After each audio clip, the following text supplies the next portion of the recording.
নমস্কার, সবাইকে শুভ দুপুর জানাই। সবাই কেমন আছেন? আজকে আমি দেখাবো পটলের খোসা বাটা। তার জন্য খোসাগুলোকে আমি গরম জলে ভালো করে ভাপিয়ে নিয়েছি। এবার কিছুটা কুচনো পেঁয়াজ লাগবে, কাঁচা লঙ্কা, রসুন লাগবে। এবার যে খোসাগুলো ছিল সেগুলো মিক্সির মধ্যে দিয়ে তার মধ্যে কিছুটা কাঁচা লঙ্কা, রসুন আর নুন দিয়ে এটাকে মিহি করে পেস্ট করে নেব। দেখুন পেস্ট রেডি। এবার কড়াইতে তেল ভালো করে গরম করে কিছুটা কালো জিরে ফোড়ন দেবো।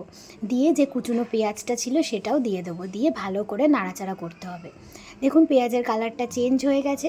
তারপরে যে খোসাটা ভেটে রেখেছিলাম মিক্সিতে সেটাও দিয়ে দেবো। দিয়ে বেশ কিছুক্ষণ নাড়াচাড়া করার পরে কিছুটা স্বাদ মতো হলুদ দেবো, কিছুটা নুন দেবো আর কিছুটা চিনি দেবো। দিয়ে ভালো মতো নাড়াচাড়া করতে হবে আবারও। বেশ করে নাড়াচাড়া করতে হবে যতক্ষণ না এটা কড়াই থেকে ছেড়ে যায়। দেখুন কড়াই থেকে ছেড়ে গেছে, আমাদের খোসা বাটা রেডি। এটা কিন্তু গরম ভাতে দারুণ লাগে খেতে। আমি তো এটা দিয়ে পুরো ভাত খেয়ে নিই। সবাই তো পটল ভাজা, পটলের তরকারি এসব খেয়েছেন, খোসাগুলো তো আমরা ফেলেই দিই, তাই না?